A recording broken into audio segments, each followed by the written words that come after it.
শুরু হয়ে গেল আপনাদের সবার পছন্দের নেক্সাস লেডিস ক্লাবের আজকের আড্ডা। আজ বৃহস্পতিবার শুরু হলেই মনে হয় একটা ফুর্তির দিন শুরু হয়ে যায়। সারা সপ্তাহ যখন অনেক কাজ করি, তারপর যখন ফাইনালি বৃহস্পতিবার আসে মনে হয় উইকটা শেষ হলো অ্যান্ড ফাইনালি উইকেন্ডটা স্টার্ট হচ্ছে।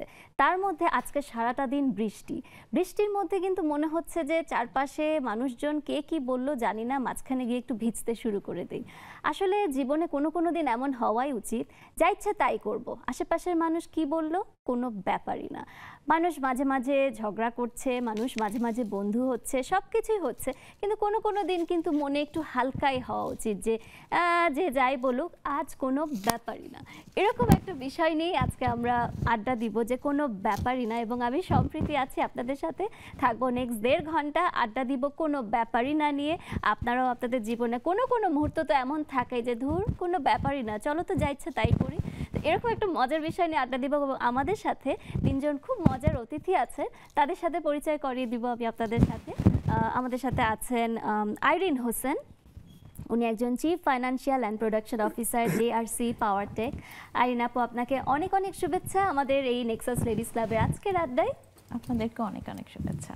আমাদের সাথে আছেন টিউলিপ রহমান, উনি স্বত্বাধিকারী টিউলিপস ক্লোজেট। টিউলিপ আপু, খুব সুন্দর লাগছে আপনাকে, এবং অনেক ধন্যবাদ আমাদের। থ্যাংক ইউ সো মাচ আপু আমাকে ইনভাইট করার জন্য, আর আমার এসেও খুব ভালো লাগছে নেক্সাসে। এবং আমাদের সাথে আছেন কাজী আফরিন, উনি একজন মেকআপ আর্টিস্ট। আফরিন আপু, আপনাকেও অনেক শুভেচ্ছা এবং ধন্যবাদ আজকে আমাদের সাথে জয়েন করার জন্য। থ্যাংক ইউ আপু। আজ আমরা আড্ডা দিব, আসলে আমাদের এই লেডিস ক্লাবে আমরা কখনো শো বলি না, আমাদের লেডিস ক্লাবটা সবসময় একটা ক্লাব, এবং আমরা সবসময় প্রতিদিন আড্ডা দেই খুব মজার টপিক নিয়ে, কখনো কোনো সিরিয়াস টপিক, কখনো মজাদার টপিক, তবে সবসময় আমরা আড্ডা দিতে ভুলেই যাই টাইম কি হচ্ছে। তো এরকম আজকে এত সুন্দর একটা টপিক এবং এত সুন্দর একটা ওয়েদারে, বৃষ্টির মধ্যে কোনো ব্যাপারই না। আই এম শিওর আপনাদের জীবনে এরকম অনেক সময় এসেছে ব্যস্ততার মধ্যেও যে আজকে কোনো ব্যাপারই না, যা ইচ্ছা তাই করি, এরকমই কোনো একটা বিষয় নিয়ে আজকে আমরা আড্ডা দিব। আইরিন আপু, আপনি একজন CFO JRC পাওয়ার টেক। আপনার এই জার্নি নিয়ে আগে আমাদেরকে একটু বলবেন। আমার এই কোম্পানিটা 2000 সালে শুরু হয়েছে। আমি 2004 থেকে এই কোম্পানির সাথে আছি। 20 বছর হয়ে গেছে এটার সাথে আছি। আস্তে আস্তে এটা বড় হয়েছে, এটার সাথে আমাদেরও চলা শুরু হয়েছে। তো ওরা যারা আছে ওদের থেকে আমি একটু ডিফারেন্ট ওয়ার্ল্ডের। আমার টোটাল কাজটাই হলো আমি পাওয়ার নিয়ে কাজ করি, টোটাল ইলেকট্রিক্যাল সলিউশনটা আমরা দিয়ে থাকি। আমরা যেমন হসপিটালে যেমন অ্যাম্বুলেন্স বা ইমার্জেন্সি যেরকম, আমার কাজগুলো ওরকম ইমার্জেন্সি, রাত নেই দিন নেই, সারাক্ষণই আমাদের ওভাবেই কাজ করতে হয়। আমরা কারেন্ট নিয়ে কাজ করি, যেটাকে বলে পাওয়ার নিয়ে কাজ করে থাকি আমি। ওকে, ওয়াও। তো এই সেক্টরে আসার পিছনে কি কাজ করছিল আপনার যে এরকম একটা মানে বৃহৎ সেক্টরে আসবেন ক্যারিয়ারে? এইটা বলতে গেলে আমার ভাইয়ের কোম্পানিটা, মাহফুজাল রশিদ। আমার প্রত্যেকটা মানুষের একটা মডেল থাকে যে তার মতো হব। আমার কাছে ও হচ্ছে একটা মডেল, রোল মডেল আমার। ওর মতো আমার হওয়ার ইচ্ছা, তো ওইটা দেখে ওর সাথে পথ চলা, এখনো আছি। ও কিভাবে হাঁটে, ও কিভাবে কথা বলে, সবটা দেখি, কিভাবে একটা মানুষকে বায়াস করতে পারে, ওটা দেখে আজকে মানে এখানে নিজেকে ওভাবে তৈরি করছি। এখনো করতে পারিনি, চলছে নিজেকে ওভাবে প্রিপেয়ার করতে, মানে চাচ্ছি আর কি সামনে আরো যাতে ওর মতো করে চলতে পারি। বাহ, খুব সুন্দর, মানে ভাইয়ের একদম আদরের বোন। খুব সুন্দর। আমরা আরো আসলে অনেক জানবো আইরিন আপু আপনার কাছে থেকে। টিউলিপ আপু, টিউলিপস ক্লোজেট, নিশ্চয়ই আপনার এই সুন্দর শাড়িটাও আপনার ক্লোজেট থেকেই পরা। আপনার ক্লোজেট নিয়ে আমাদেরকে একটু বলবেন। আপু বেসিক্যালি আমি একজন ফার্মাসিস্ট। আচ্ছা। সো আমি জবটাকেও তো প্রিফার করি, বাট আমার কাছে মনে হয় যে নিজস্ব কোনো বিজনেস থাকা উচিত। সো এটা আমার ছোটবেলা থেকে, যেহেতু আমি একজন বিজনেসম্যানের মেয়ে, সো আমার এটা প্ল্যানই ছিল যে আমার নিজের কিছু হবে। আমার ফ্যাশন ডিজাইনিং খুব একটা হ্যাবিট, খুব একটা শখ ছিল বলতে পারেন। সো ছোটবেলায় নিজের ডিজাইন করে কাপড় বানাতাম, শাড়ি পরতাম। সো ওইটাকে অ্যাজ এ প্যাশন থেকে বিজনেসে নিয়ে আসলাম। ছোট কুর্তি, শাড়ি ডিজাইন করে এভাবে সেল করতে আলহামদুলিল্লাহ এখন একটা ভালো একটা প্রতিষ্ঠান করে ফেলেছি। এখন আমি ধরেন হোলসেলেই প্রোডাক্ট দিচ্ছি, অনেক উদ্যোক্তাই আমার থেকে প্রোডাক্ট নিচ্ছে, মানে হোলসেল রেটেই দিচ্ছি। প্লাস হচ্ছে আমরাও মোটামুটি একটু নোন হয়ে গিয়েছি যে টিউলিপ ক্লোজেটে এই টাইপের প্রোডাক্ট পাওয়া যায়। আমরা এখন জেন্টসও নিয়ে এসেছি টিউলিপ ক্লোজেটে। সো সব মিলিয়ে মানে আমার কাছে থাকে যে আমার থিমটা হচ্ছে যে কোনো ড্রেস আপনাকে প্রেজেন্ট করবে না, হ্যাঁ আপনি একটা যেটা পরবেন সেটাই আপনাকে মানে সেই ড্রেসটা আপনাকে দ্বারাই মানে ফুটে উঠবে। যেমন আজকে আমি যে শাড়িটা পরে আসছি, আমার মনে হচ্ছে শাড়িটা আমি পরছি দেখে শাড়িটা ফুটে উঠছে, শাড়ি আমাকে ফুটায়নি, আমি শাড়িটাকে ফুটাইছি। সো আমার হচ্ছে এই থিঙ্কিং যে আমার টিউলিপ ক্লোজেটের থিঙ্কিং এটা যে আমাদের মধ্যে এই জড়তাটা মানে ছেড়ে দিতে হবে যে কোনো ব্যাপার না, মানে ঐশ্বরিয়াই সুন্দর হতে পারবে, আমি কেন সুন্দর হতে পারবো, আমি তার থেকেও সুন্দর, এই কনফিডেন্স নিয়ে চলতে হবে। আমার টিউলিপ ক্লোজেটে এই থিওরি।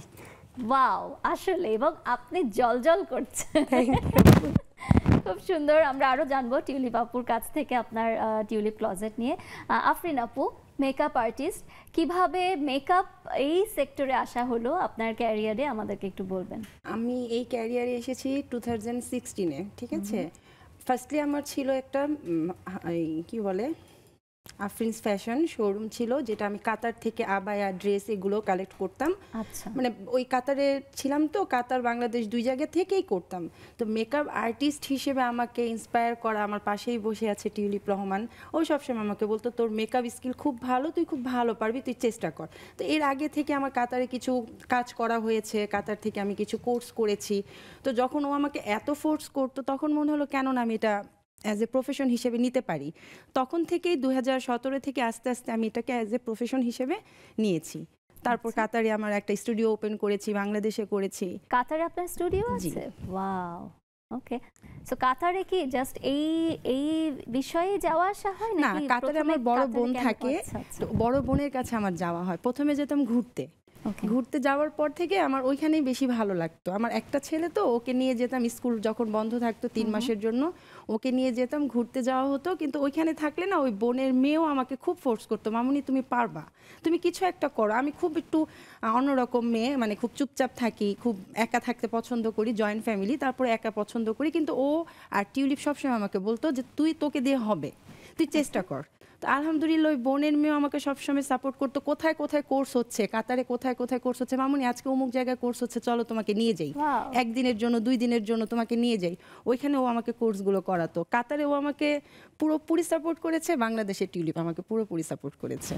ওয়াও, টিউলিপ আপু, বোঝাই যাচ্ছে আপনারা তিনজন খুবই ক্লোজ ফ্রেন্ড। আপনাদের ফ্রেন্ডশিপ কি আগে বলুন, কবে থেকে?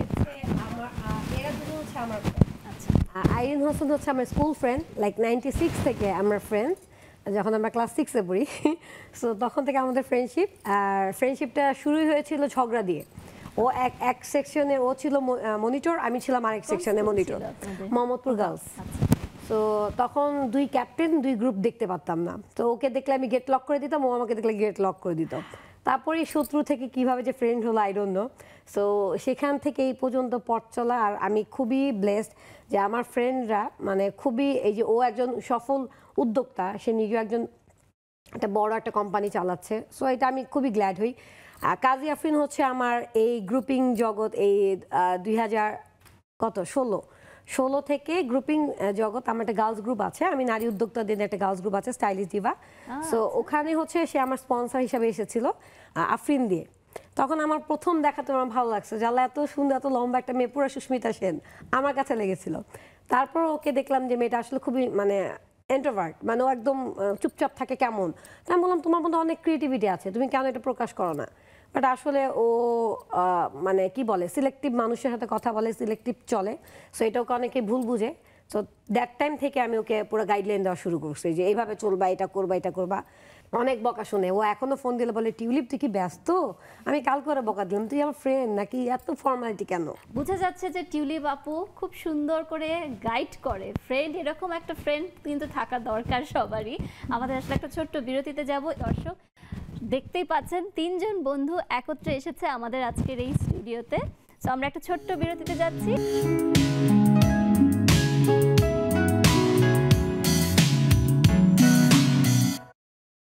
দর্শক, চলছে নেক্সাস লেডিস ক্লাবের আজকের আড্ডা এবং আজকে আমরা আড্ডা দিচ্ছি কোনো ব্যাপার না এরকম একটা সুন্দর বিষয় নিয়ে এবং খুব সুন্দর তিনজন অতিথি আছে যারা আবার স্ব ক্ষেত্রে প্রতিষ্ঠিত, তাদের নিজেদের বিজনেস নিয়ে এবং তারা তিনজন আবার একসাথে বন্ধু। এটা একটা বিশাল ব্যাপার। আমরা কথা বলছিলাম, আসলে টিউলিপ আপু বলছিলেন যে আপনার বন্ধুত্ব নিয়ে, সেটা একটু কন্টিনিউ করবেন আগে। সো এইভাবেই আমাদের ফ্রেন্ডদের আমি সাপোর্ট করে থাকি যতটুকু পারি, কজ আমি একদম নিজেকে স্ট্রং বলবো না, কজ লাইফে সবারই আপস অ্যান্ড ডাউন থাকে, বাট আমার কথা হচ্ছে লাইফ আমার একটাই। আমার মনে হয় প্রত্যেকটা মেয়েকেই 24 আওয়ার্সের মধ্যে একটা ঘন্টা নিজের জন্য রাখতে হবে। ফ্যামিলি বাউন্ডারি যাই থাকুক, ছেলে মেয়ে বড় করা, সন্তান বড় হবে, লাইফ শেষে যাতে কখনো আফসোস না করি যে জীবনে আমি কি করলাম। হ্যাঁ, আমি এই জিনিসটা পছন্দ করি না। আমার আম্মু হাউস ওয়াইফ ছিলেন, উনি সবসময় বলতেন যে তুমি এমন কিছু হও, পড়াশোনা করে এমন কিছু হও নিজের জন্য যেন কিছু করে যেতে পারো। সো ওইটাই আমার কথা হচ্ছে, লাইফ আমার একটাই, আমি তার কখনো আর ফেরত আসবো না, আল্লাহ যদি নিয়ে যায়। সো আমি এই জন্য সবাইকে বুঝাই, সবাই হতাশ হবা না, ইউ ক্যান ডু ইট। আমি পারবো না এই কথাটা আমার একদম ভালো লাগে না, আমি ট্রাই করতে হবে। মানুষ অবশ্যই আপনার পিছে লাগবে। আমি একটা মেয়ে, আমাকে অনেক কিছু টলারেট করতে হবে, ওইটা আমার একটাই থিওরি। ব্যাপার না, বলুক না হু এভার, মানে আজকে আমি মারা গেলে কালকে আমাকে কেউ এক কথাই বলবে ইন্না লিল্লাহি ওয়া ইন্না ইলাইহি রাজিউন, এছাড়া কি বলবে আসলে। সো আর কোনো, এই জন্য বললাম কোনো ব্যাপার না, এটা আসলে আমাদের মাথায় ঢুকাই নিতে হবে। সোসাইটিতে আমরা থাকবো, but you have to think yourself. So আমার এই ফ্রেন্ডকে আমি সেই কথাই বলি, আর একে আমার বলাই লাগে না, আলহামদুলিল্লাহ সে অনেক স্ট্রং। সো মানে এই যে ওকে নিয়ে আমার একটু প্যারা। বাহ, কি সুন্দর। দর্শক, আমরা কিন্তু আসলে মনে হচ্ছে আমি কাউন্সেলিং সেশনে বসেছি, আমারও কিন্তু কাউন্সেলিং হয়ে যাচ্ছে। মাঝে মাঝে হয় না যে একটু মনেই হয় যে মনটা খারাপ থাকে, এবং আপনারা যদি আমাদের সাথে এই সুন্দর সেশনে, আমি কিছু কোনো ব্যাপার না এটা নিয়ে যদি আড্ডা দিতে চান এবং কোনো অ্যাডভাইস চান, কিংবা আপনাদেরও যদি এরকম সময় থাকে কোনো সময় যে আসলে কিছু ব্যাপার না, কোনো ব্যাপার না, আপনি এটা শেয়ার করতে চান, আমাদের স্ক্রিনে দেওয়া জুমের ইউজার আইডি এবং পাসওয়ার্ড দিয়ে জয়েন করে ফেলেন। আমরা কিন্তু আড্ডা দিচ্ছি এবং চলবে আড্ডা নেক্সট 1.5 ঘন্টা। আইরিন আপু, যেরকম আপনার বন্ধু টিউলিপ আপু বলছিল যে আপনি মোটামুটি একটু স্ট্রংই আছেন, হ্যাঁ, তো স্বাভাবিক, যেহেতু সিএফও আপনি, আপনার একটা কোম্পানি আপনি এবং আপনার ভাইয়ের, তো স্বাভাবিক অনেক তো স্ট্রেস যায়। ফাইন্যান্সিয়াল কাজ মানে তো সব কাজই স্ট্রেস যায়, বাট ফাইন্যান্সিয়াল কাজে তো অন্য রকমের একটা স্ট্রেস যায়। তখন যখন একটা সময় মনে হয় যে একটা ব্রেক দরকার, হয় না, কখনো যদি এরকম ব্লেম আসে, ফাইন্যান্সিয়াল যদি কখনো ব্লেম কিংবা ক্লেম এই টাইপের কিছু আসে, তখন কিন্তু অন্য রকম একটা স্ট্রেস যায়। তো তখন নিজেকে কিভাবে হালকা করেন? আসলে ব্যবসা সব সময় স্ট্রেসটা থাকে আমাদের, ফাইন্যান্সে না হোক প্রোডাকশানে থাকে, কিছু না কিছু স্ট্রেস কিন্তু আমাদের থাকে। তো সেই জন্য দিন শেষে যেটা করি, আমরা ফ্রেন্ডরা সব এক হই। আচ্ছা, আমরা 3টা ফ্রেন্ড এক হয়ে তখন সারা দিনের সব ওই জায়গাটা গিয়ে আমরা হচ্ছে নিজেদের স্ট্রেসটাকে শেষ করে দিয়ে বাসায় ফিরি। যে ওই জায়গাটা আমরা 3জনই খুব মেনটেন করি, যে যেদিন খুব বেশি প্রেশার যায় তখন ফোন দিই, তুই ফ্রি আছিস? ও যদি বলে হ্যাঁ দোস্ত, তাহলে ঠিক আছে চল বাইরে যাই কোথাও বসি। এটা হচ্ছে আমাদের ম্যাক্সিমাম টাইম আমাদের এরকম হয়। আর হচ্ছে আর সব সময় যেটা হয় যে যখন প্রেশার থাকে বা এরকম, তখন মনে হয় যে দূর, এটা তো থাকবেই, আমাকে করতে হবে, আমাকে সামনে এগিয়ে যেতে হবে। আর এই প্রেশার না থাকলে কাজ করে মজা নেই, এই জন্য প্রেশার নিয়ে কাজ করতে আমার ভালো লাগে। প্রেশারটাকে আসলে আপনি চেরিশ করছেন, পজিটিভলি নিয়ে নিচ্ছেন। হ্যাঁ, আমি প্রেশার না থাকলে আমার কাজ করতে ভালো লাগে না। আমি সবসময় বলি যে মানে প্রেশারে কাজটা খুব তাড়াতাড়ি হয়, আর প্রেশার ছাড়া দেখা যায় যে সবাই খুব ধীমা তালে কাজ করছে, খুব স্লোলি কাজ করে। তো আমি প্রেশার নিয়ে করি। আফরিন আপু, আপনাকে আপনার বন্ধুদের ব্যাখ্যাতে যেটা হলো যে আপনি খুবই সফট, এখন আমি জানতে চাই যে হয় না অনেক সময় আপনার ফ্যামিলি থেকে কিংবা অনেক সময় হয় যে অপ্রিয় কথা শুনলেন, হ্যাঁ, তখন একটু মনটা খারাপ লাগে, হ্যাঁ, কিছু কিছু সময় থাকে বন্ধুদের সাথেও শেয়ার করতে ইচ্ছা করে না কিংবা করা যায় না, হ্যাঁ, এরকম কি কখনো হয়েছে যে নিজের মধ্যেই খুব মানে কষ্ট পাচ্ছেন, তারপর একটা সময় কোনো ব্যাপার না পর্যায়ে চলে গেছেন, এরকম কখনো হয়েছে? এরকম সবসময়ই হয়, প্রায়ই হয়। কোনো ব্যাপার না, এটা আমার লাইফে এখনো আসেনি। আচ্ছা, কেন বললো, কেন বলবে, আমি কি করেছি, মানে এই প্রশ্নগুলো আমার মধ্যেই ঘুরপাক খায়, কিন্তু যার কথায় কষ্ট পাচ্ছি তাকে কখনো আমি প্রতিবাদ করতে পারি না। আচ্ছা, ওই দিন শেষে আমার হাজবেন্ডের সাথে এটা কেন বললো, ওইটা কেন বললো, ওই সারা যত প্রেশার আছে সব ওর উপরে দেই। ও আমার খুব ভালো একটা ফ্রেন্ড, তো মাশাআল্লাহ। ওই সব প্রেশার যে যা বললো, কে কি করলো, কাজের ক্ষেত্রেও যদি কাজের ক্ষেত্রে আমি কখনো কারো কথায় কষ্ট পাই, ওই আমার হাজবেন্ডকেই বলে আমাকে এটা কেন বললো, আমি তো এরকম না, আমি তো চুপ করে থাকি। মানে ফ্যামিলি থেকেও যদি কোনো কথা শুনি, ওর সাথে আমি এটা নিয়ে শেয়ার করি, কেন বললো, ও আমাকে শিখায় কোনো ব্যাপার না, বলুক না, বলতেছে বলুক, তুমি একটা দিয়ে শুনবা, এক কান দিয়ে আরেক কান দিয়ে বের করবা, কিন্তু আমি এটা পারি না। আমার এটা খুব মানে কষ্ট হয় যে কেন বললো। বাহ, না এটাও কিন্তু অনেক বড় আমি ব্লেসিং বলবো যে আপনার হাজবেন্ড যে লিসেনার আপনার, এটাও কিন্তু সবার ক্ষেত্রে হয় না। অনেক ছেলেরাই থাকে যে এত শুনতে পারবো না, তোমারটা তুমি ডিল করো, বাট আপনার ক্ষেত্রে সেটা হয় না। টিউলিপ আপুর কাছে জানতে চাবো যে আপনার এরকম হয়, মানে আমার তো মনে হয় আপনি লিসেনার, কার কি প্রবলেম বলো। আপনার কখন এরকম হয় না যে ডেফিনেটলি আপনার স্ট্রেংথ তো অন্য লেভেলের, হ্যাঁ, তো তখন আপনার মানে এই ধরনের মানুষের আবার যখন পার্সোনাল অনেক কষ্ট আসে তখন কিন্তু আবার অন্যদের সাথে শেয়ার করতে চায় না, নিজের মধ্যে রাখে, তো তখন আপনার এরকম কখনো হয়েছে? আমার আপু এটা অনেক হয়, আমি মানুষের দুঃখ মোচন করতে করতে নিজে দুঃখে পড়ে যাই, বাট তখন এরা কি আমাকে হেল্প করতে পারে না, যে আমি সবাইকে হাসাতে পারি, যে ওর মন খারাপ, আমি এটা উল্টাপাল্টা কথা বলবো কমেডি টাইপের, ওরা ফ্রেশ হয়ে যাবে, মানে একদম ভয়ঙ্কর একটা বিপদে তাহলে একটা খুব ফানি কথা বলি। বাট যখন আমার কখনো মন খারাপ হয়, আমি তখন চিন্তা করি আল্লাহ কেউ যদি লাইফে থাকতো যে আমার মতো আমাকে হাসাতো।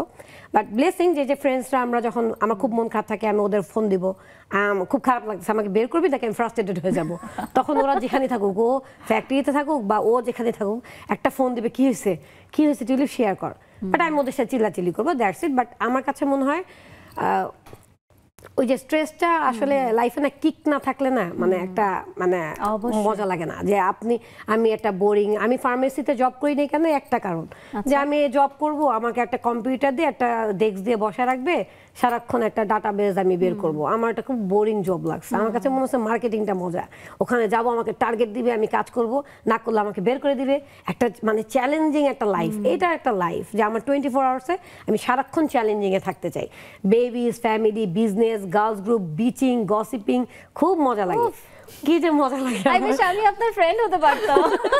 খুব মজা লাগে। আবার সামটাইমস আছে কিছু মানুষ অ্যাটেনশন চায়, ওই যে একটা কথা আছে না, ডগ ইজ বার্কিং।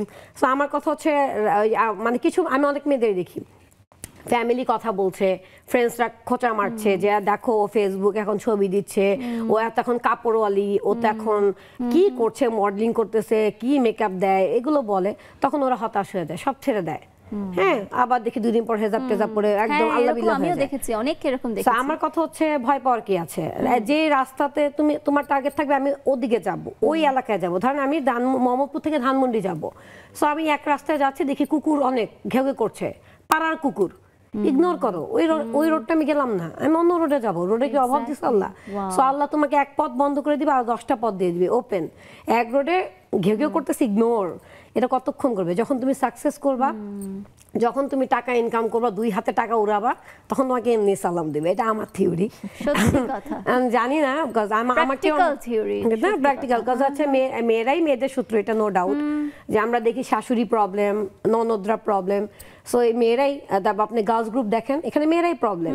আপনি সবাইকে হ্যাপি করতে পারবেন না, তাহলে আপনি আইসক্রিম ওয়ালা হন, আইসক্রিম বিক্রি করেন, কাপড় বিক্রি করার দরকার কি? আমি তার কাপড়টা ফ্রিতে দিতে পারছি না।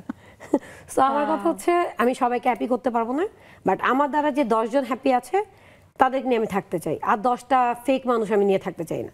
আমি ওই 10 জনকে নিয়ে হ্যাপি, যে আমি মরলে অ্যাটলিস্ট তারা আমার জন্য দোয়া করবে যে টিউলি ভালো মানুষ ছিল, এনাফ ফর মি। সবাইকে আমি হ্যাপি করতে পারবো না, হ্যাঁ, বাংলাদেশে সাকিব আল হাসানও কাউকে হ্যাপি করতে পারে না, কেউ কাউকে হ্যাপি করতে পারে না, সো আমি কোত্থেকে পারবো? আমি একটা ক্ষুদ্র টিউলিপ। সুপার টিউলিপ আপু, আমার মনে হচ্ছে আপনাকে দেখে টপিক সিলেক্ট হয়েছে, অথবা টপিক দেখে আমি তাই বলছিলাম যে ব্যাপারটা কিন্তু আমারই হয়ে গেছে, ব্যাপার না।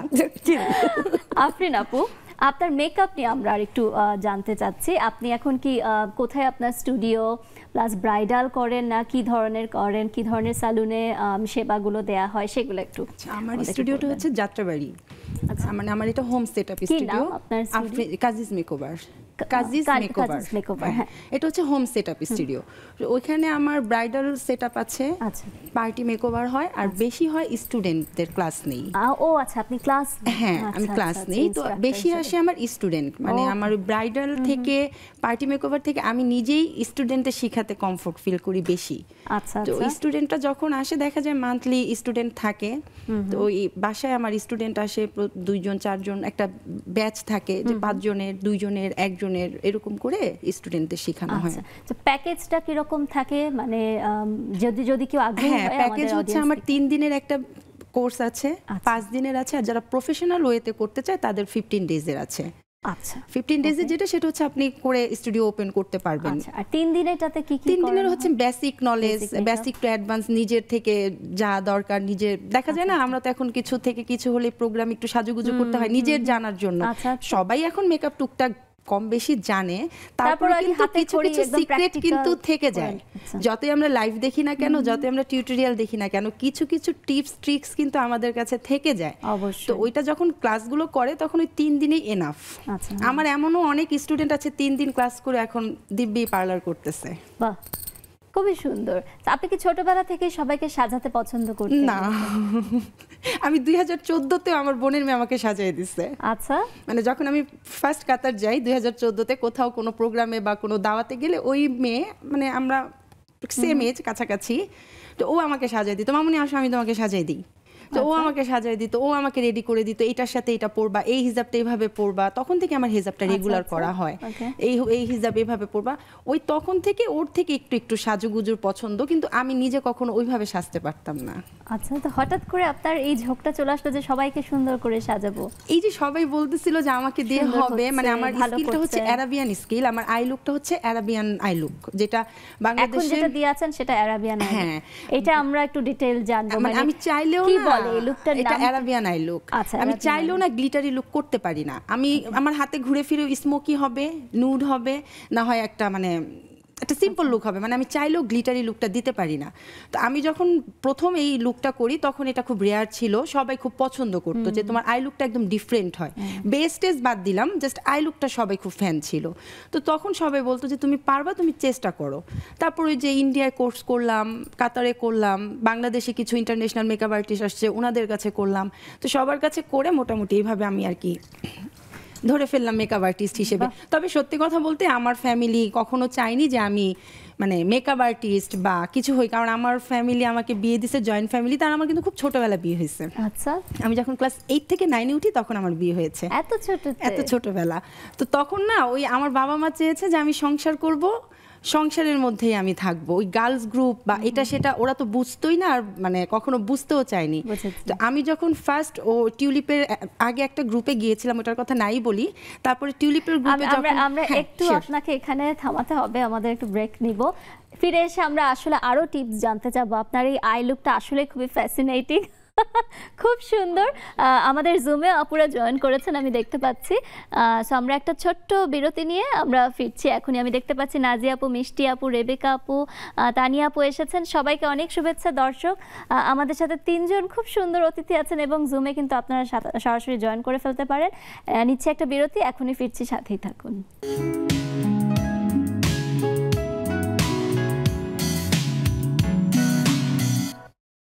দর্শক, চলছে নেক্সাস লেডিস ক্লাবের আজকের আড্ডা। আমরা আজকে আড্ডা দিচ্ছি কোনো ব্যাপার না এরকম একটা মজার একটা টপিক নিয়ে, এবং আপনারা কিন্তু সরাসরি আমাদের স্টুডিও আপুদের সাথে জয়েন করতে পারেন স্ক্রিনে দেওয়া জুমের ইউজার আইডি এবং পাসওয়ার্ড দিয়ে।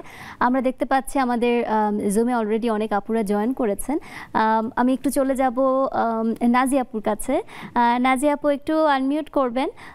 আমাদের আজকের টপিকটা হচ্ছে কোনো ব্যাপার না। এত মজার একটা টপিক, এবং এরকমই যদি জীবনটা হতো, কোনো কিছুই আসলে কোনো ব্যাপার না, তাহলে কিন্তু লাইফটা আসলে মজারই হতো। কি মনে হয় নাজিয়া আপু? এই তো গুড মর্নিং তোমাকে, সম্প্রীতি, স্টুডিওর আপুদের জীবনের এক্সপিরিয়েন্স গুলো শুনছিলাম। ওনাদের কাছে জীবনটা কোনো ব্যাপার না, এটা শুনে তো আমি ইন্সপায়ার্ড হচ্ছি। আমার মনে হয় আমি যদি এই কনসেপ্টটা নিতে পারতাম, it would have been really good for me. কোনো ব্যাপার না, আমার কাছে কোনো ব্যাপার না কখন মনে হয় জানো, যখন ঘটনা যে কোনো ইনসিডেন্ট আমি ওভারকাম করি, তখন রিয়েলাইজ করি এটা আসলে এতটা কঠিন ছিল না। কিন্তু যখন আসতে থাকবে আমার কাছে তখন মনে হয়, আমার কাছে যদি একটা ফাস্ট ফরওয়ার্ড বাটন থাকতো, আগে যেরকম ভিসিআর এ ফাস্ট ফরওয়ার্ড বাটন থাকতো, আমার কাছে এরকম লাগে যে কোনো একটা সিচুয়েশন, ধরো কমপ্লিকেটেড সিচুয়েশন, যেটা আমার কন্ট্রোলে নাই। আমার কন্ট্রোলে থাকলে সেটা অন্য জিনিস, সবকিছু কিন্তু নিজের কন্ট্রোলে থাকে না, থাকবে তাই না। না? অন্যের এক্স্যাক্টলি। অন্যের অনেক কিছু ইম্প্যাক্ট, তার চিন্তা ভাবনা, তার realisation towards me or towards that situation, it matters. It doesn't matter. এই এটাই তো কনসেপ্ট আজকের বিষয়। ইট এক্স্যাক্টলি, ডাজন্ট ম্যাটার, তাই না? So exactly. It doesn't matter আমি তখনই বলতে পারি যখন মানে অন্য কেউ ইনভলভ থাকলে এটা। কিন্তু কিছু কিছু ক্ষেত্রে আমার কনফিডেন্স অনেক সময় মানুষ বুঝতে পারে না যে আমি আমার আমার জায়গা থেকে আমি অনেক কনফিডেন্ট এই ব্যাপারে। অনেক কাছের মানুষও বুঝতে পারে না, কাছের মানুষ হয়তো বা এটা আমার অপারগতা তাকে বুঝতে দেয়া যে আমি অনেক কনফিডেন্ট একজন মানুষ। আমার নেচার হয়তো এটা প্রকাশ পায় না। না নাজিয়া আপু, তো আপনাকে এই আমরা জন্য যতদিন ধরে চিনি আপনি কিন্তু আসলে হ্যাঁ অনেক কনফিডেন্ট, এবং আপনি আসলেই আপনি জানেন আপনার প্রত্যেকটা কথাই, আমার মনে হয় আপনি জানেন আপনি কি বলছেন, আপনি জানেন আপনি কি করবেন, মানে আপনি নিজেকে পুরোপুরি আচ্ছা, জানেন। এটা বোঝা গেলে ভালো, এটা বোঝা গেলে ভালো। কিন্তু এটাতে আবার যেন মনে মনে হয়ে না যায়, এটা আমি খুব কশাসলি কথা বলি যে ওভার কনফিডেন্ট, হুম ওইটা যেন হুম আবার হুম প্রকাশ না হুম পায়। আমি যতটুকু বুঝতে পেরেছি নিজেকে বিভিন্ন জীবনের বিভিন্ন অভিজ্ঞতায়, অন্যের সাথে অভিজ্ঞতা, আর হুম ভিন্ন দেশে এসে ভিন্ন ভিন্ন জাতির মানুষের সাথে মেশাটা আমার হুম খুব একটা সৌভাগ্য হয়েছিল। আমি আম, এই রিয়েলাইজেশনটা আমার অনেক পরে এসছে যে আসলে it didn't matter, didn't matter hmm যে আমি এত সিরিয়াসলি এত কিছু নিয়েছি। এত সিরিয়াসলি না নিলেও হতো ব্যাপারগুলো। জীবনের পরীক্ষাগুলোকে আমি খুব সিরিয়াসলি নিয়েছি, হুম এতটা না নিলেও হতো। এই জন্য নিউ জেনারেশনে বাচ্চাদের যারা জেন জি নামে হুম নিজেদেরকে সম্বোধন করছে, তাদেরকে আমার ভালো লাগে ওই সেন্সে যে we will see we will see একটা হুম ফ্যাক্ট, হ্যাঁ, এক্স্যাক্টলি। যে লেটস সি হোয়াট হ্যাপেন্স, হ্যাঁ, লেটস সি হোয়াট হ্যাপেন্স। এই শব্দটা আমি জীবনের অনেক পরে এসে আমি হুম নিজের ভিতরে নিয়েছি। হুম যখন আমি অফিসের কলিগদের সাথে বলি কোনো প্রজেক্টের কথা, হুম আমি প্রায় বলি যে লেটস সি হোয়াট হ্যাপেন্স, কারণ আমাদের অনেক কিছু ইম্প্যাক্ট, মানে পাবলিক ইনভলভমেন্ট থাকে আমাদের কাজে। হুম সো পাবলিক ইম্প্যাক্টটা, তাদের কমেন্ট, তাদের ডিসিশনটাও আমাদেরকে মাথায় রেখে যে কোনো কিছু ডিজাইন করতে হয়। অবশ্যই। ওই ডিজাইনের ক্ষেত্রে এই জিনিসগুলো আমাকে পরে রিয়েলাইজেশন করেছে, একটা থেকে আরেকটা রিয়েলাইজ করি, তো যে হুম কাজ থেকে কিন্তু জীবনকে রিয়েলাইজ করি হুম যে আসলে এতটা আসলে it didn't matter, it hmm doesn't matter what people thinks about me। হুম এই শব্দটা, কে আমাকে কিভাবে বিচার করবে আমার জীবনকে নিয়ে, যে নাজিয়া কিভাবে আছে, কিভাবে হুম চলে, ওর চিন্তা ভাবনা।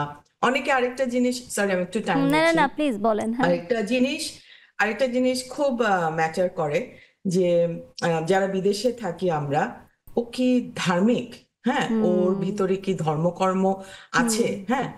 আমার কাছে মনে হয় আমি হুম যে কোনো বাংলাদেশি, যারা আমি আমার নেক্সাস হুম হুম হুম বন্ধুদেরকে বিনয়ের সাথে বলছি, তারা পার্সোনালি কথা হুম নেবেন না, যে কোনো ক্ষেত্রে আমি হয়তো বলি না হুম মুখে যে ইনশাল্লাহ আলহামদুলিল্লাহ, কিন্তু হুম আমি কিন্তু খুব মানসিকভাবে খুব কনজারভেটিভ বলবো না, খুব প্র্যাকটিসড আচ্ছা আমার ধর্মে।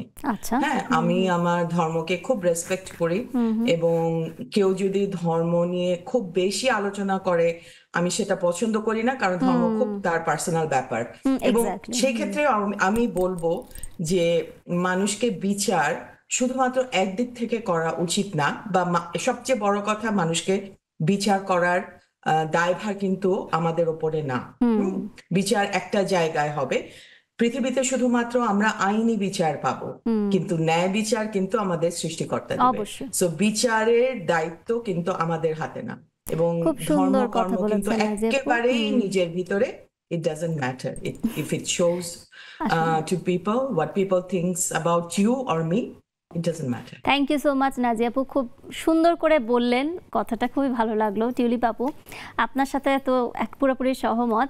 এই জাজমেন্টের কথাটা, মানুষ জাজমেন্টাল, চারপাশের মানুষ কিন্তু জাজমেন্টাল। যখন আপনারা সোশ্যাল মিডিয়াতে পাবলিক ফিগারে যখন কাজ করেন তখন তো আরও বেশি জাজমেন্টের সম্মুখীন হন। এটা একটা স্টেজে আসার পর তখন হয়তো গায়ের চামড়াটা একটু থিক হয়, কিন্তু প্রথম দিকে কিন্তু জাজমেন্টটাকে একসেপ্ট করা, ওটাকে গো থ্রু করার জন্য কিন্তু একটা গার্ডস লাগে। তো আপনি কিভাবে, কোনো ব্যাপার না ওই পর্যায়ে গেলেন যে জাজমেন্টটাকে আপনি এখন স্বাগত জানান কিংবা ওটাকে ইগনোর করেন, কোন পর্যায়ে সেটা আপনার কাছে? আমি যারা জাজ করে, হ্যাঁ, যারা ধরেন আপনাকে বুলিং করছে, আমি তাদের খুব অ্যাপ্রিসিয়েট করি। তাই কারণ হচ্ছে ওরা যখন করে তখনই আমার ওগুলো আমি চেঞ্জ করি। হ্যাঁ, লাইক আমার মানে একদম গ্রুপিং দুনিয়াতে ফার্স্টে আমার গ্রুপটা ছিল তখন টিকটক, গান বাজনা এগুলো একটু বেশি করতাম।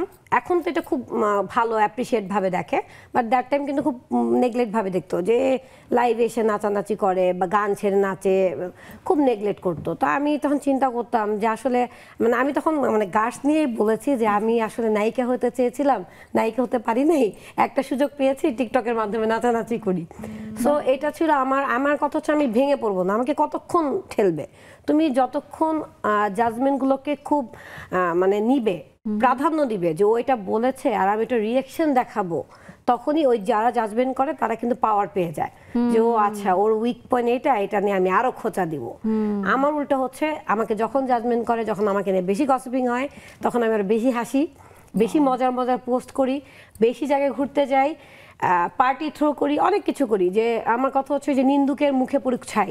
এটা আপনার ফ্যামিলিতেও কখনো এফেক্ট ফেলে? আমার ফ্যামিলি তো আরো কনজারভেটিভ বাবা, আমার ফ্যামিলি থেকে শুরু হয়েছে জাজমেন্টটা। মানে আমি ছোটবেলা থেকে এটা ইউজ টু হয়ে গেছে যে আমি মেঝো ছিলাম, আমার বড় বোন, সব ফ্যামিলি বড়, ওকে সবাই আদর করতো, ছোট ভাই একমাত্র ছেলে, তাকেও সবাই আদর করতো, মাঝখানে আমি ওই যে ঢেউটিন, কোনো আদর নেই। বাট আমার আম্মু আমাকে অনেক অ্যাপ্রিসিয়েট করতো, সব কিছুতে আমাকে সব সময় সেলটা দিত। সবাই চেষ্টা করতো যে টিউলিপকে একটু ডমিনেট করবে, যে ও একটু বেশি চালাক, বেশি বুদ্ধি, আমি একটু ক্লেভার, আমি একটু বুদ্ধি, আমার উপস্থিত বুদ্ধিও ভালো ছোটবেলা থেকেই। সো এগুলো আমি ফেস করতাম যে আমার সিবলিংসের মধ্যে, মানে ভাই বোনদের মধ্যে একটা কম্পিটিশন ছিল, জাজমেন্ট ছিল যে টিউলিপ এটা করে, পপলি এটা করে। আমার কথা হচ্ছে বাচ্চাদের মধ্যে মানে যে কম্প্যারিজন, এটা করা উচিত না প্যারেন্টসদের। প্যারেন্টিং একটা কিন্তু একটা খুব শিক্ষণীয় একটা জিনিস, এটা আমাদের বাবা মার আগে জানতো না, ভুলে বলে ফেলতো যে তোর বড় বোন ভালো, তুই এমন কেন। এটা কিন্তু অনেক হার্ট লাগে, অনেক তখন মনে হয় যে না আমি এটা করব, আমার বোনই খারাপ, মানে এটা হতো। বাট এখন তো আমরা অনেক কিছু বুঝি, এখন অনেক মা বাবাই শিক্ষিত, অনেক কিছুই বুঝে প্যারেন্টিং, যে এটা বলা উচিত না, কম্পেয়ার করা না, আমার বড় ছেলে একরকম, ছোট ছেলে আরেক রকম হবে।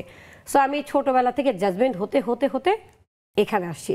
আমার স্কুল লাইফে, ভার্সিটি লাইফে অনেক গার্জিয়ানরা আমার আম্মুকে বলতো তোমার মেয়ে তো অনেক চঞ্চল, দেখবা পালায় বিয়ে করবে এসে। বলে আলহামদুলিল্লাহ, আমি কিন্তু পালায় বিয়ে করিনি, আমি অ্যারেঞ্জ ম্যারেজ করেছি। বাট আমার যেই গার্জিয়ানরা বলতো তাদের মেয়েরা ঠিকই পালায় বিয়ে করছে।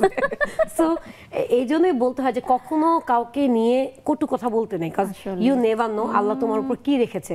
কালকে আজকে তুমি রাজা, কালকে তুমি ফকির হতেই পারো। সো এগুলো আমার আব্বু এগুলোতে খুব বলতো। আমি যখন বিয়ের সময় বলতাম যে বিয়ে করব, যে ছেলের বাড়ি আছে, গাড়ি আছে, জমি আছে, আমার আব্বু বলে তোমাকে বিয়ে দিলাম, পরে যদি চারতলা বাড়িটা ভেঙে পড়ে যায় তখন তুমি কি ছেলে ছেড়ে দেবা? এগুলো কি কথা? তোমাকে পড়াশোনা করাইছি, তোমাকে ছেলে 3 বেলা খাওয়াতে পারলেই হয়েছে, আর কি চাও তুমি? তুমি নিজে করে খাবা, তুমি আরেকজনের উপর ডিপেন্ডেন্ট কেন? খুব ঝাড়ি দিত।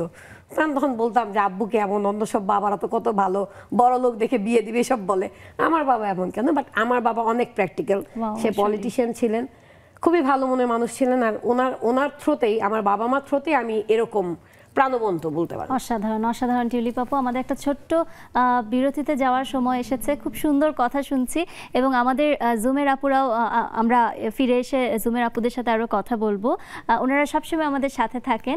দর্শক, একটা ছোট্ট বিরতিতে যাচ্ছি, সাথেই থাকুন।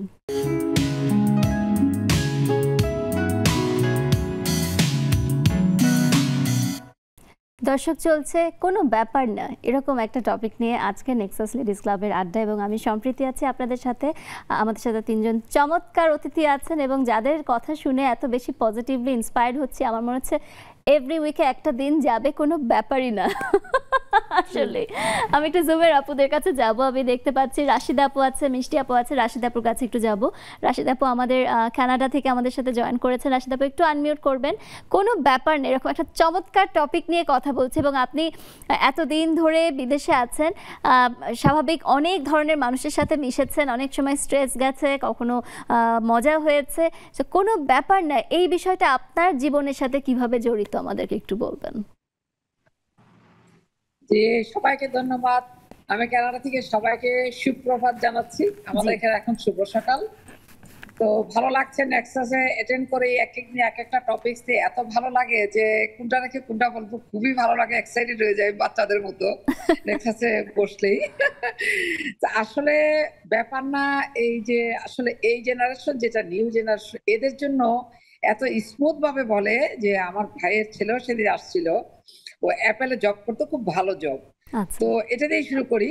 ও যখন মর্গেজ স্পেশালিস্টের সে লাইসেন্স দিয়েছে, নেওয়ার পরে সে চাকরিটা কুইট করেছে সাথে সাথেই। এখন একটা মর্গেজ সে অ্যাপ্রুভ করার পরেই হাউস মার্কেট ডাউনে চলে গেছে, সে আর পায়নি।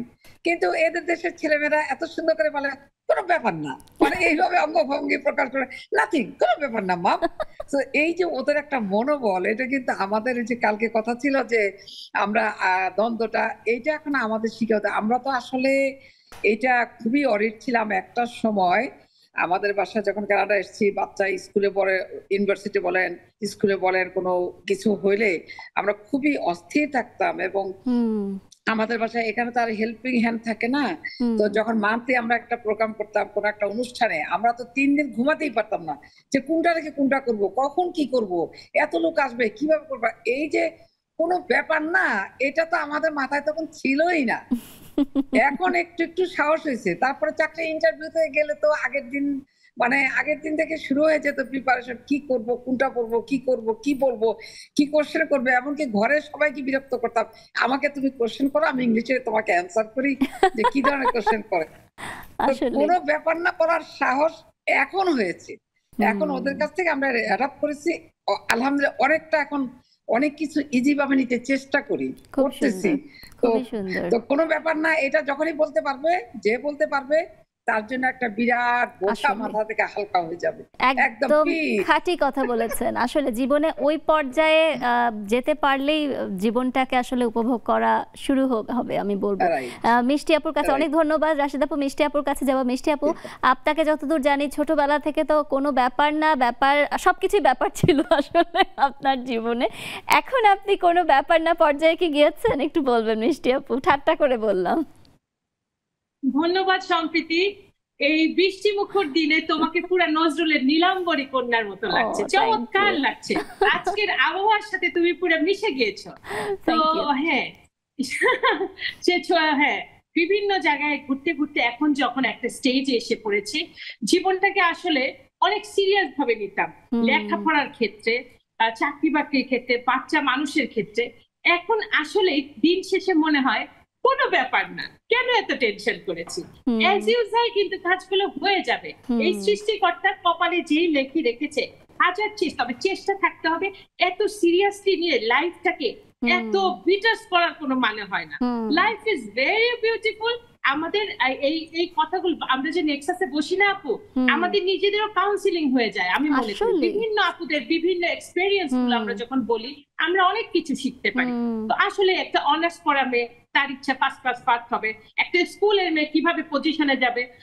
আসলে লাইফটা এত বোরিং না, লাইফটা অ্যাজ ইউজুয়াল চলবে। আমরা চেষ্টা করব, একটা রেজাল্ট আসবে, ইনশাআল্লাহ ভালো মতো পজিটিভলি চলে যাবে। এটা আমাদের ভাবতে হবে। আজকে বৃষ্টির দিনে আমি দুটো লাইন বলতে চাই, বলি আপু? অবশ্যই। এই মেঘলা দিনে একলা ঘরে থাকি না তো মন, কাছে যাব কবে পাবো শুধু তোমার নিমন্ত্রণ এই মেঘলা। ধন্যবাদ আপু, আপনাদের সময় কম, সময় নষ্ট করলাম। খুব সুন্দর, খুব সুন্দর, অনেক অনেক ধন্যবাদ মিষ্টি আপু। রেবেকা আপুর কাছে যাব। রেবেকা আপু, কোনো ব্যাপার না আপনার জীবনে কিভাবে করে প্রভাব ফেলে এই এই একটা লাইন? জি রেবেকা আপু, একটু আনমিউট করে বলবেন।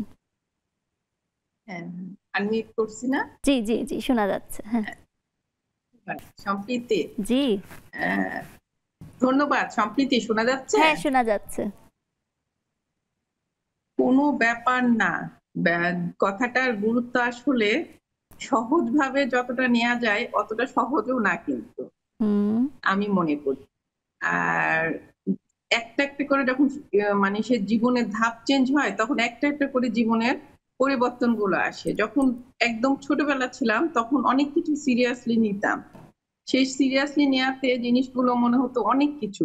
কোথাও যাব 7 দিন 15 দিন আগে থেকে একটা প্ল্যান করতাম, কত আশা বুকের মধ্যে, আমি এখানে যাব, এই করব সেই করব, তো সেটাকে অনেক বড় একটা ব্যাপার ভেবে নিতাম। কিন্তু এখন আস্তে আস্তে আস্তে আস্তে যত দিন গেল সবকিছু কিন্তু স্মুথলি হতে যায়। আর ভাগ্যের লিখন আল্লাহ, কখন আল্লাহ যেটা লিখে রাখছে সেটা কখনোই যাবে না, সেটা থাকবেই।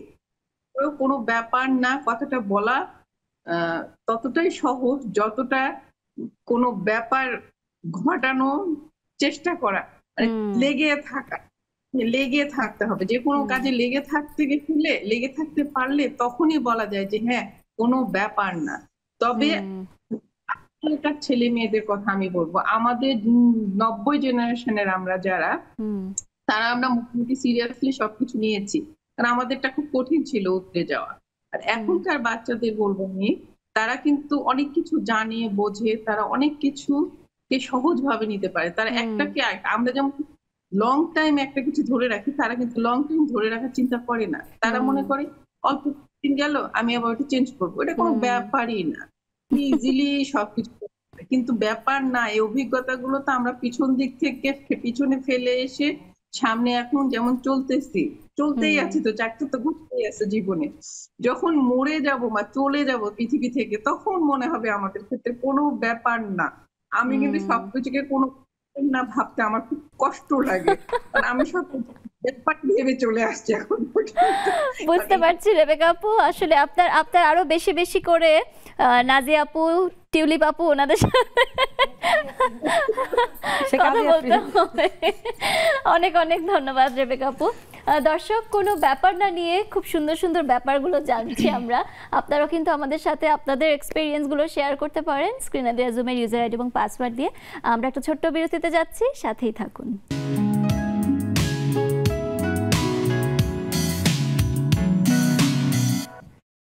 দর্শক, চলছে নেক্সাস লেডিস ক্লাবের আজকের আড্ডা এবং খুব সুন্দর 3 জন অতিথি আমাদের স্টুডিওতে আছেন যারা অনেক কিছু করছেন।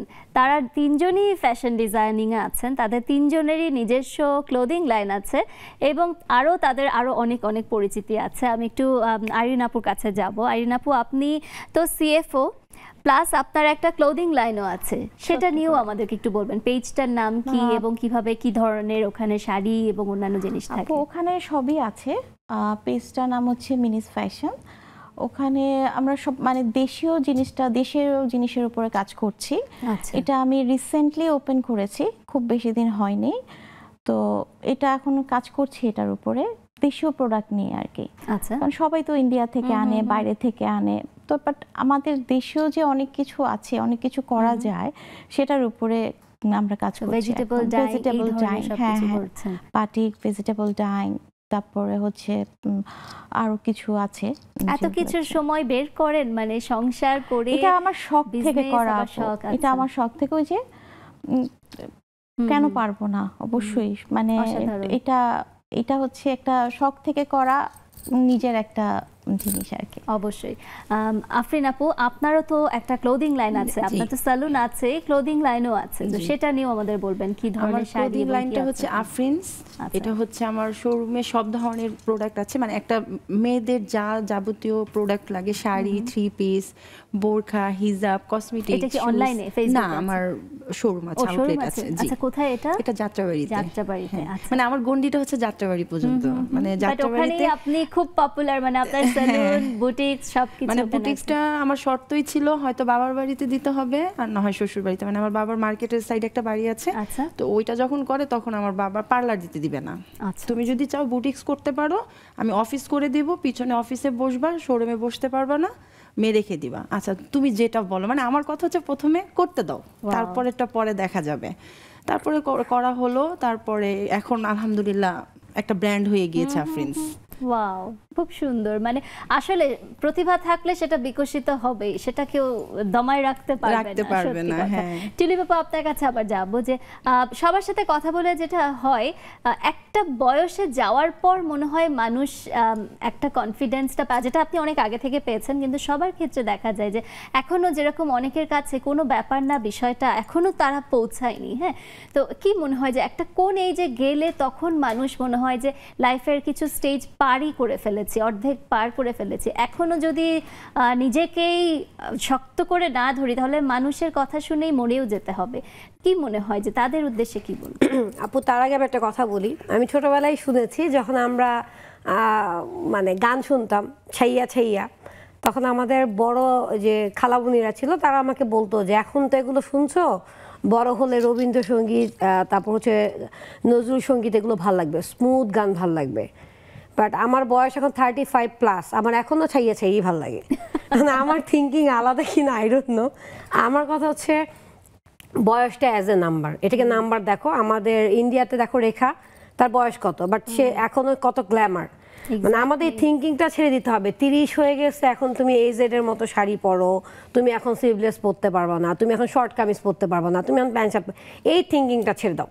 ড্রেস আপ তোমার কখনো তোমাকে নিজেকে প্রেজেন্ট করবে না। ড্রেস আপ একটা মানে এটা কি, এটা একটা জিনিস যেটা তোমার পড়তে হবে তোমার লজ্জাস্থান ঢাকার জন্য, nothing else. It doesn't describe yourself যে তুমি কি।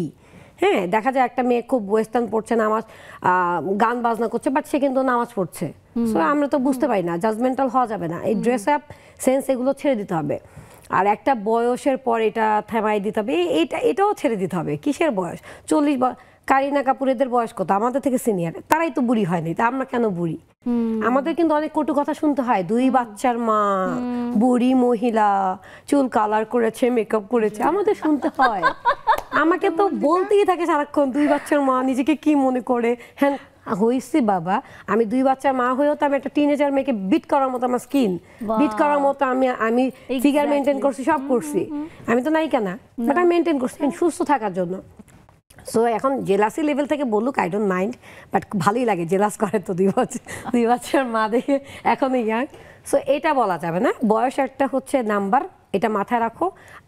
দুনিয়াতে আসছো, আল্লাহর ইবাদতটা করতে হবে, 2টা জিনিস করতে হবে। নিজের পড়াশোনাটা করে মেরুদণ্ডকে স্ট্রং করতে হবে, কিছু জব করতে হবে নিজেকে বাঁচার জন্য, 3 বেলা যাতে তুমি খেতে পারো, ওরকম কিছু একটা করো।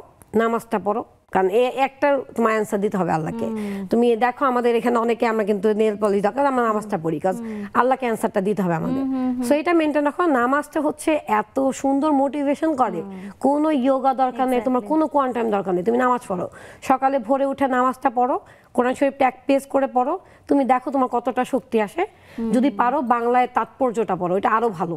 মানে আল্লাহ এত সুন্দর করে সিস্টেম বলে দিয়েছে লাইফের, আমরা কিন্তু সব বুঝি, আমরা মনে করি আল্লাহ ইসলাম মনে অনেক ভয়, হ্যান্ডেল, আসলে না। তবে হ্যাঁ, আমরা যে সেক্টরে আছি, ধরো আমাকে এখন এই যে চুল কালার করতে হচ্ছে, আমি এখন এই যে ফ্যাশন করে আসছি, নাহলে আমাকে কেউ দেখবে না।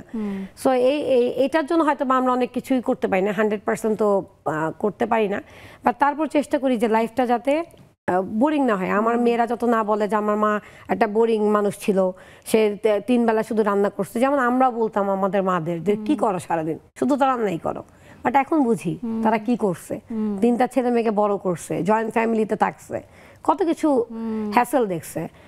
বাট আমরা কিন্তু এটা বুঝিনি। আমার তো একটাই ভাই, আমার ভাইটা হচ্ছে কিন্তু ও কিন্তু অনেক প্রেশার থাকে, এই কাজের অনেক প্রেশার থাকে, বাট ওকে যদি কিছু চাই বলে ব্যাপার না, মানে ওর কাছে নাই, কিন্তু ধরো কাছে আমি 10,000 টাকা চাইছি, ওর কাছে নাই, কবে লাগবে, আচ্ছা ব্যাপার না, মানে ও আমাকে কনফিডেন্টটা দেয়। মানে এই যে বলার কনফিডেন্ট আমি ওদের থেকে দেখছি, আমার বাবাকেও দেখছি, এই কনফিডেন্টটা খুব ইম্পর্টেন্ট, যে ব্যাপার না, এই কথাটা বলার একটা কনফিডেন্ট দরকার। তুমি ভিতর দিয়ে ভেঙে চুরমাচুর হয়ে যাও, বাইরে বুঝতে দেবা না যে তুমি ভেঙে যাচ্ছ, ব্যাপার না বলো, এটা তোমার মধ্যে যে একটা শক্তি আনবে।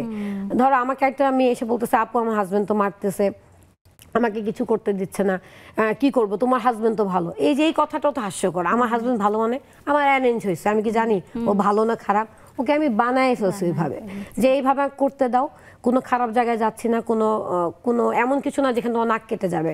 আমার শ্বশুর বাড়ির মানুষ তারা সবাই ডক্টর, তারপর জব করেন আমার ভাবিরা। সো আমি দেখছি যে এটা একটা শিক্ষিত ফ্যামিলি, এখানে আমাকে আসলে ডমিনেট করার কেউ নেই, তারা নিজেরা জব করে, তারা আমাকেও ইন্ডিপেন্ডেন্ট হতে দিবে। আমি ভেবেছিলাম বিয়ের পর জামাইয়ের টাকা খাবো ঠ্যাঙের উপর ঠ্যাং তুলে, বাট এটা ভাগ্যে হয়নি, উল্টা হয়েছে। মানে আমাকে জব করতে হয়েছে, আমাকে বিজনেস করতে হচ্ছে, সবই করছি, বাচ্চাদেরও দেখছি। সো আমার কথা হচ্ছে সবই করতে হবে, ব্যাপার না বলা কনফিডেন্টটা তখনই নিবা যখন তোমার শিক্ষাগত যোগ্যতাটাও ভালো থাকবে আর ফ্যামিলি সাপোর্টটা থাকতে হবে, হাজব্যান্ডের সাপোর্ট, বাবার সাপোর্ট, ভাইয়ের সাপোর্ট থাকতে হবে। ভাই মানে ছেলের সাপোর্ট ছাড়া এটা আসলে আমরা বলি যে আসলে পারবো আমরা মেয়েরা একা, এটা হয় না। আগে যেমন ছেলেরা বলতো যে ব্যাপার না, এটা পারো না, এই ব্যাপার না, এখন মেয়েরা আমরা কনফিডেন্টলি বলি, জামাইয়ের জব চলে গেছে আমরা বলি ব্যাপার না তো আরেকটা পেয়ে যাবা। সো এই যে কনফিডেন্টগুলো আমাদের মধ্যে আসছে, কিভাবে আসছে, কারণ আমরা নিজেরাই ডেভেলপ হয়েছি। প্রত্যেকটা মেয়ে এখন ডেভেলপ হয়েছে, একজন হাউস ওয়াইফও খুব ডেভেলপ, তাদের নিজেদের একটা ইউটিউব চ্যানেল আছে, রান্না করতেছে, লাখ লাখ টাকা কামাচ্ছে, একটা চাকরিজীবীর থেকে তারা ইনকাম করছে বেশি, তাহলে অ্যাপ্রিসিয়েটেবল। আগে তো আমরা বলতাম তোমার মা কি করে, হাউস ওয়াইফ, নেগলেক্ট, বাট এখন অ্যাপ্রিসিয়েট করি, ইউটিউব চ্যানেল আছে, ক্রিয়েটর। সো আমাদের পয়েন্ট অফ ভিউ চেঞ্জ হচ্ছে। সো আমাদের এই যে বয়সের একটা টাইমে গিয়ে থামতে হবে, একটা টাইমে না না না, তুমি এখনই চিন্তা করো, তুমি আগে 35 বছর কি করছো ডাজন্ট ফ্যাক্ট। আমার এখন মনে হচ্ছে আমি এখন নায়িকা হয়ে যাবো বাংলাদেশে, আমি এখনই যাব অডিশন দিতে, কেন হয় না, সিনিয়র এজেডদের মুভিগুলো হয় আমি যাবো, আমার যদি শখ হয়। সো কনফিডেন্ট থাকতে হবে, over confident never ever, confident রাখবা যে আমি যতটুকু করব আমার মধ্যে করব, যেটাতে আমার মধ্যে। দুর্দান্ত টিউলি বাবু, দুর্দান্ত, আপনার সাথে ঘন্টার পর ঘন্টা দুর্দান্ত। আমি একটু জুমে যাবো, আমাদের তানিয়াপুর কাছে যাব। তানিয়াপু একটু আনমিউট করবেন। দেখেন কি গেস্ট নিয়ে এসেছি আজকে আমরা, মানে দুর্দান্ত, কি যে ভালো লাগছে, আমার মনে হচ্ছে শুনেই যায়। আপনাদের কেমন লাগছে একটু বলবেন তানিয়াপু। খুবই ধন্যবাদ আপু, আর যারা স্টুডিওতে আছে দুর্দান্ত। এই যে পারবো না, পারি না, এই কথাটা আমার মনে হয় ওনাদেরকে আমি যখন দেখলাম টেলিভিশনটা খুলে জুমে যুক্ত হওয়ার আগেই, তখনই আমি বুঝে গেছি ওনারা পারবে না এমন কিছু হতে পারে না, সবকিছুই ওনারা পারবে। কারণ ওনাদের মধ্যে যে চেহারার মধ্যে যে স্পিড দেখতে পাচ্ছিলাম, যে সৌন্দর্য, কিংবা সৌন্দর্য শুধু চেহারার সৌন্দর্যের কথা আমি বলছি না, ওভারঅল সবকিছু। তো সেরকমই আসলে নারীদেরকে পারবো না কথাটা আমরা আগে যেমন শুনতাম, এখন খুব কম শুনি। সবার মধ্যে একটা দুর্দান্ত একটা সাহস চলে আসছে, একটা কি বলবো বিশ্বাস, যেটাকে বলে যে নিজের উপর নিজের বিশ্বাস, যে সবাই আমরা এখন বলতে শিখেছি যে কেন পারবো না, আমরাও পারবো সবকিছু। তো আমিও সেরকম আজকে কয়েকদিন ধরে হাত ব্যথা নিয়েই সবকিছু করছি, হ্যাঁ হাতে ব্যথা, সেটা নিয়েও সব করছি। আর আসলে কি জীবনটা তো শুরু হয় যখন থেকে আমরা, যদিও বা অনেক কিছু বলি যে হ্যাঁ মনে হয় এটা পারবো না অনেকের ক্ষেত্রে, কিন্তু আসলে সেটা করতেই হয়, কারণ জীবন চলার ক্ষেত্রে আমাদের কোনো কিছু না করে থেমে থাকতে পারি না, জীবন চালাতে গেলে আমাদেরকে করতেই হয়। তো তিনজন আপুকে অনেক অনেক শুভেচ্ছা, আপুদের কাজ আরো এগিয়ে যাক, অনেক অনেক শুভেচ্ছা রইলো। আর আমাদের জুমের বন্ধুরা, আমরাও সবকিছু পারি, এখনো পারি, ভবিষ্যতেও পারবো। আসলে খুব সুন্দর, থ্যাংক ইউ তানিয়া আপু, খুব সুন্দর করে বলেছেন। দর্শক, আমাদের একটা ছোট্ট বিরতিতে যাচ্ছি, সাথেই থাকুন।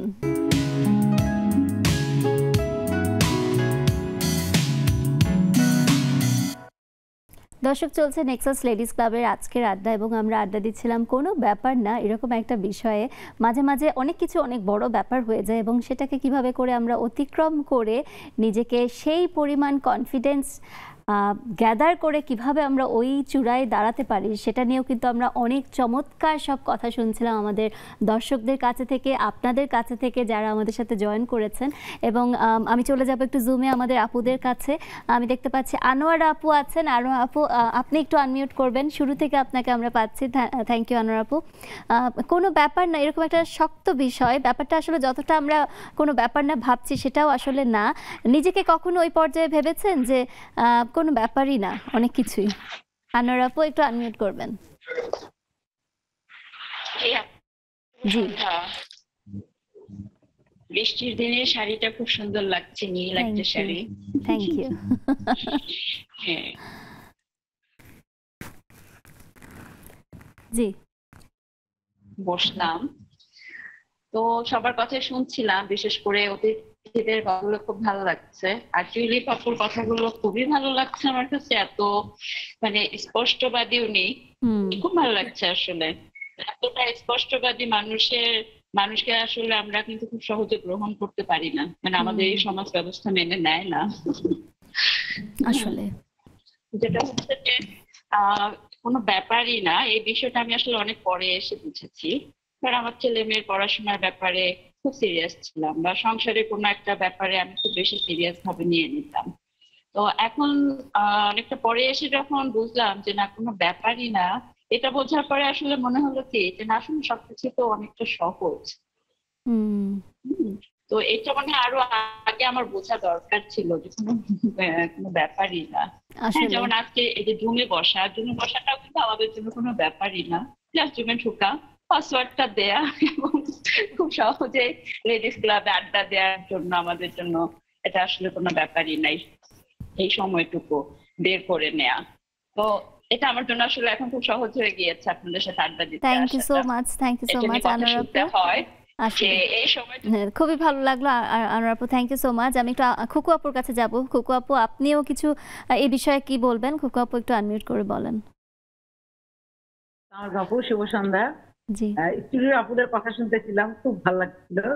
আপুদের কথা অনেকটা উৎসাহ পাচ্ছিলাম যে এরকম আসলে ড্যাম কেয়ার হওয়া উচিত, যে কোনো ব্যাপারই না, মানুষ বলবেই, মানুষের কথা শুনতে হবে, তারপর আমাদেরকে এগিয়ে যেতে হবে, এটা আসলেই কোনো ব্যাপার না। একটা সময় মাইন্ড করতাম, এখন আর মাইন্ডে লাগাই না, যে কি দরকার, যে যা বলার বলবেই, তাদের বলার মুখ তার বন্ধ করা যাবে না। কিন্তু আমাদেরকে আমাদের বোধ বুদ্ধি যেহেতু আছে প্রত্যেকেরই, সেই মোতাবেক কাজ করলে হবে। আমি সেটা ধর্ম পালনের ক্ষেত্রে হই, সাংসারিক কাজের ক্ষেত্রে হই, নিজের দায়িত্ব পালনের ক্ষেত্রে হই, সব ক্ষেত্রে আমি তো বুঝি যে আমার কোনটা ভালো কোনটা মন্দ, এইটুকু জ্ঞান তো আল্লাহ আমাকে দিয়েছে। তো আমাকে নিয়ে অন্যজন সমালোচনা করবে, অন্যজন বলবে, কারণ কারো মনের মতো তো আমরা হতে পারবো না, আর কারো মনের জয় করার মতো মানে জ্ঞান নিয়ে আমরা আসিনি। আমরা আমার নিজেকে নিজের মতো করে বুঝিয়ে তুলতে পারলে আমি মনে করি এটা কোনো ব্যাপারই না, কে কি বললো কি নাই। আপু দুইটা লাইন শুনাই দিই। জি। আমাকে আমার মতো থাকতে দাও, আমি নিজেকে নিজের মতো গুছিয়ে নিয়েছি। আমাকে আমার মতো থাকতে দাও, আমি নিজেকে নিজের মতো গুছিয়ে নিয়েছি। যেটা ছিল না সেটা না পাওয়া ইচ্ছা, সব পেলে নষ্ট জীবন। তোমার এই দুনিয়ার ঝাপসা আলোয় কিছু সন্ধ্যের গুঁড়ো হাওয়া কাঁচের মতো যদি উড়ে যেতে চাও, তবে গা ভাসিয়ে দাও, দূরবীনে চোখ রাখবো না না না। এই জাহাজ মাস্তুর ছাড়খাড় আমি রাখতে চাই না তার, এই রাত দুপুরে আবদার আমি রাখতে চাই না তার। তাই চেষ্টা করছি বারবার সাঁতরে পাতলা, না না না না না না না না না না। Thank you so much Khuku আপু, খুব ভালো লাগলো, thank you so much. Aryan আপুর কাছে যাবো। আমরা আসলে একদম শেষ পর্যায়ে চলে এসেছি আমাদের আড্ডার। কিভাবে সময় চলে গেল কিছু মানে বোঝার উপায় না। এত সুন্দর করে সবাই আপনারা আসলে বলছিলেন যার যার এক্সপিরিয়েন্সের কথা।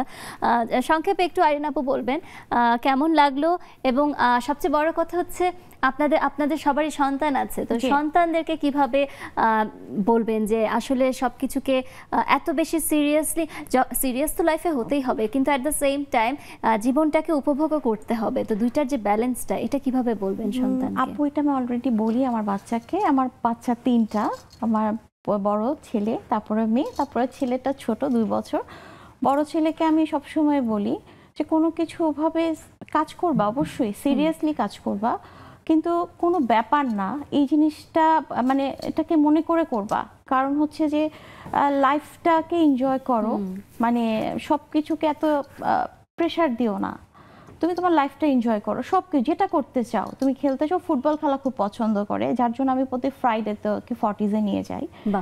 ওকে যেটাও পছন্দ করে আমি তুমি সেটাই করো, বাট কোনো কিছুতে আমি কখনো ওদেরকে প্রেশার দেই না যে এটাই করো, এটাই হতে হবে, তোমাকে ডাক্তার হতে হবে, ইঞ্জিনিয়ার হতে। ওর বাবা, আমার হাজব্যান্ড ইঞ্জিনিয়ার, তো তোমাকে ইঞ্জিনিয়ার হতে পারবে কোনো কথা নেই, তুমি তোমার পেশাটা বেছে নাও, তোমার যেটা ভালো লাগে তুমি সেটা করো। আমার মেয়ের ক্ষেত্রেও তাই।